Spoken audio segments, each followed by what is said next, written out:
Buenas, ahora les quiero hablar de series infinitas. En este caso, la clase se interrumpió, así que voy a repetir un poquito, aunque sea rápido, de lo que son series infinitas.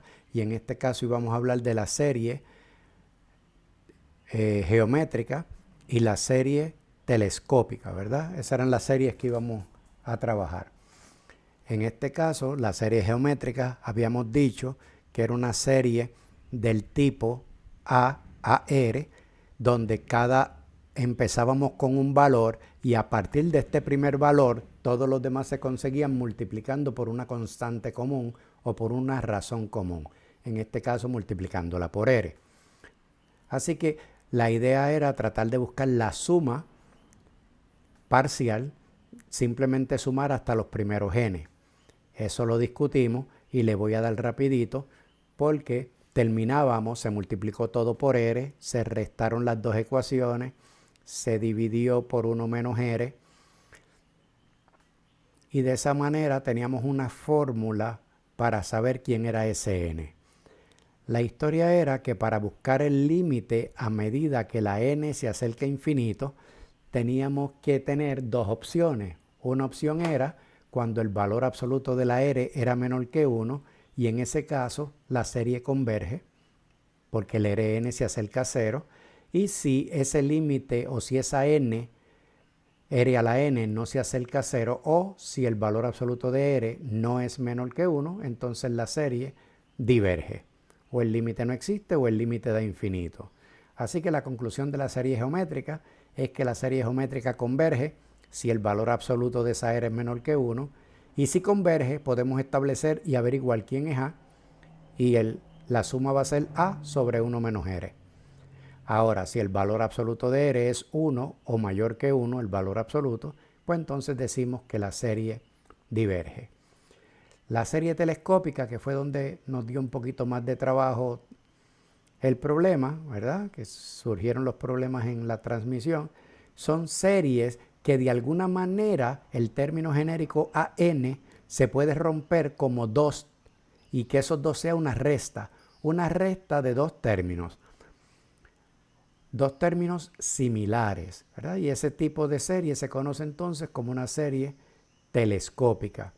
Un ejemplo que fue el que vimos era el de 1 sobre n por n más 1. Aquí tenemos que hacer un trabajo previo que era romper esa fracción 1 sobre n más 1 en dos fracciones parciales usando el proceso de a sobre n más b sobre n más 1.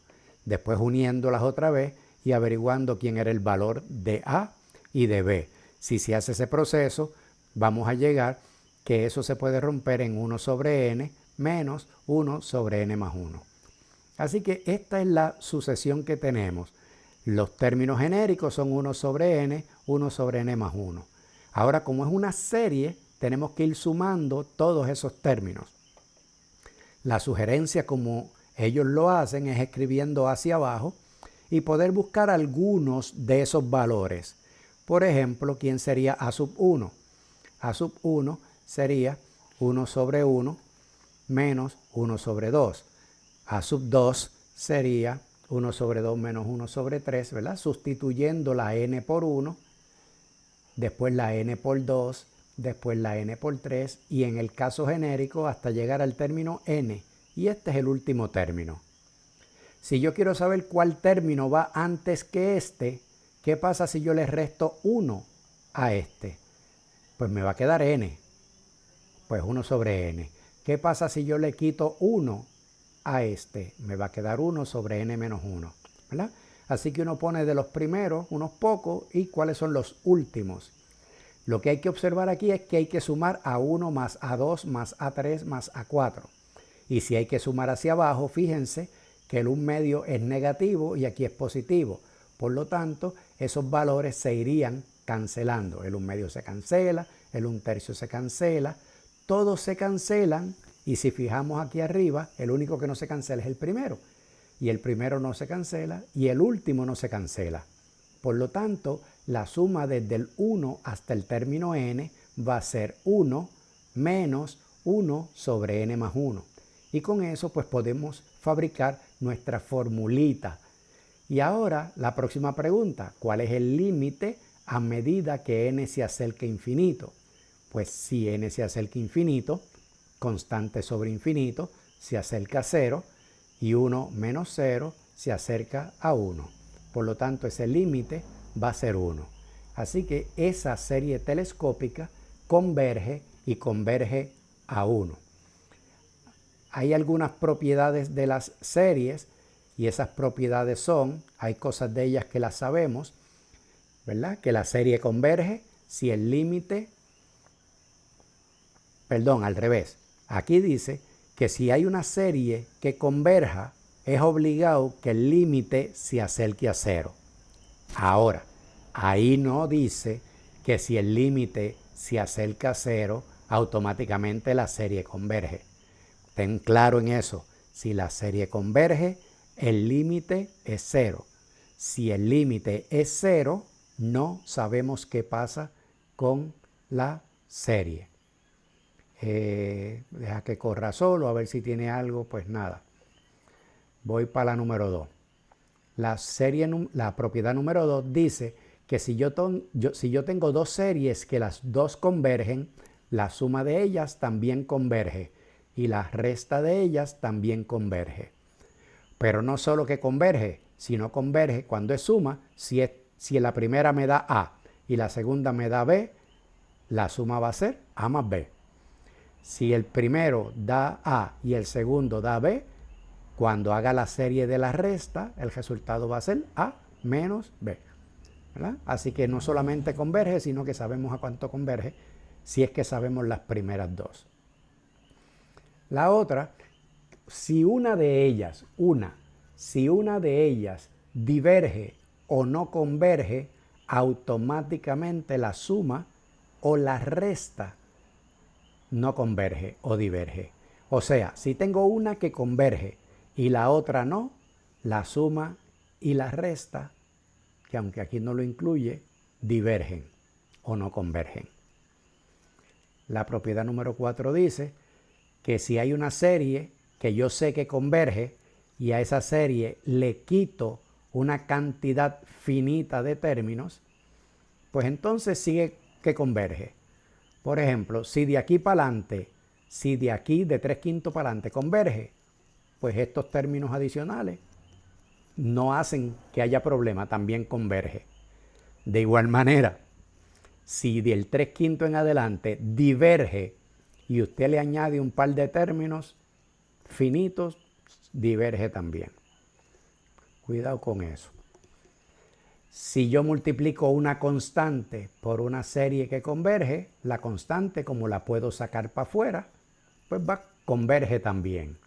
Y por el otro lado, si una serie no converge o diverge y está multiplicado por una constante que no sea 0, pues entonces diverge también. Porque obviamente si yo la multiplico por 0, todo da 0, por lo tanto la suma va a dar 0. De aquí vamos a ver algunos ejemplos. Ya vi un ejemplo ahorita, digo la otra vez, vamos a cambiárselo por otro. Miren ese. Ese término es una serie geométrica. ¿Por qué yo sé que esa serie es geométrica?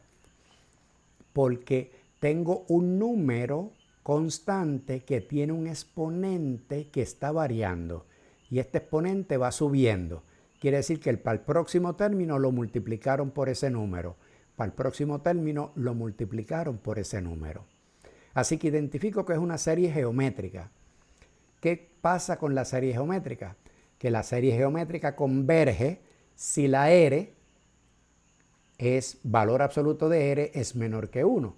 Pero aquí la R sería negativo 4/3. Si le busco el valor absoluto daría positivo 4/3.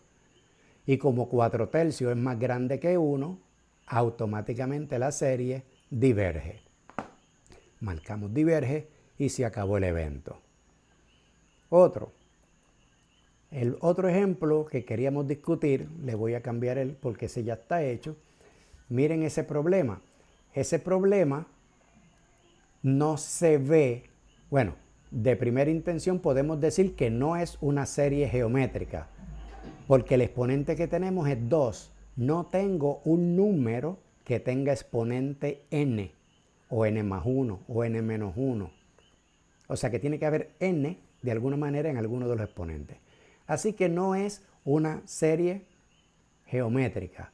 Ahora, en este caso, el denominador es una resta y el primero es un cuadrado y el segundo es un cuadrado.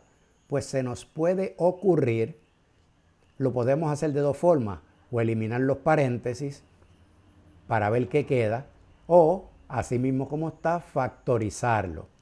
Así que supongamos que tomamos ese término y tratamos de escribirlo como una resta.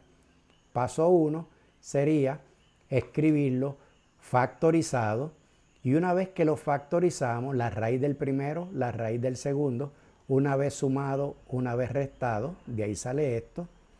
Después se puede romper en dos, y si lo hacemos como fracciones parciales, vamos a tener A sobre el primero, B sobre el segundo, y habría que unirlos y pasar todo el trabajo que pasábamos antes para darnos cuenta que aquí no está hecho, aquí está ya resuelto todo, que el valor de la A sería 1/2 y el valor de la B sería negativo 1/2. Por lo tanto, si hubiese podido sacar el 1/2 factor común, entonces nos queda de esta manera. Y a veces, si usted elimina los paréntesis, le quedaría 2n más 2 menos 1, 2n más 1, 2n más 3. También lo podría hacer de esa manera. Así que el paso difícil, el paso anterior que ya sabemos hacer, sería romper esto en dos fracciones y darse cuenta que en realidad me quedó una resta. ¿Cuál sería entonces el próximo paso? Buscar par de términos. ¿Qué pasa cuando n es 1, cuando n es 2, cuando n es 3, etcétera, etcétera? ¿Qué pasa si n es igual a 1? Vamos a tener, afuera tengo 1/2, con eso no hay problema. Pero adentro me queda, ¿verdad? Si n es 1, va a ser 4 menos 1, 1/3 menos 1/5. Después hago lo mismo cambiando la n por 2. Si cambio la n por 2, sería 2 más 1, 3, por 2, 6, menos 1, sería 1/5. Así que sería 1/5 menos 1/7, un séptimo menos 1/9, y sigo así sucesivamente. Los últimos dos van a ser estos dos.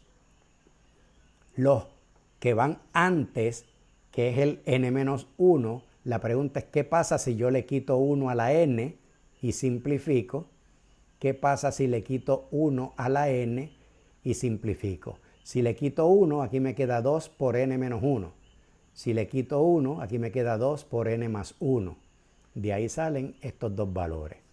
Ahora, fíjense en el patrón de cancelación. Todos están multiplicados por 1/2, así que este quinto negativo y este quinto positivo se pueden cancelar. Ambos están multiplicados por 1/2. 1/7 por 1/7, así que puedo seguir así en adelante y se van a ir cancelando todos esos términos que están ahí, ¿verdad? ¿Hasta dónde se cancelarían? Solamente me sobró el primero, que es 1/3 por 1/2, y me sobró el último, que es este que está aquí, multiplicado por 1/2. Por lo tanto, si yo voy a escribir quién es ese n sería 1/2 multiplicado por 1/3 menos este término que está aquí, que es 1 sobre 2 n más 1 más 1. Una vez tenemos quién es ese n, el próximo paso sería ¿qué pasa si la n se acerca a infinito? ¿Qué pasa si n se acerca a infinito? Infinito en el denominador, nos quedaría 1 sobre infinito. 1 sobre infinito es 0, así que cuando n se acerca a infinito esto desaparece y el resultado sería 1/2 por 1/3, que es 1/6. Por lo tanto, lo que faltaría sería buscar ese límite y darse cuenta que al sustituir el resultado va a ser 1/6 por lo que yo les mencioné. Por lo tanto, aquí tienen dos ejemplos, uno de serie geométrica, uno de serie telescópica, y voy para los casi 15 minutos, así que voy a detener el video en este momento.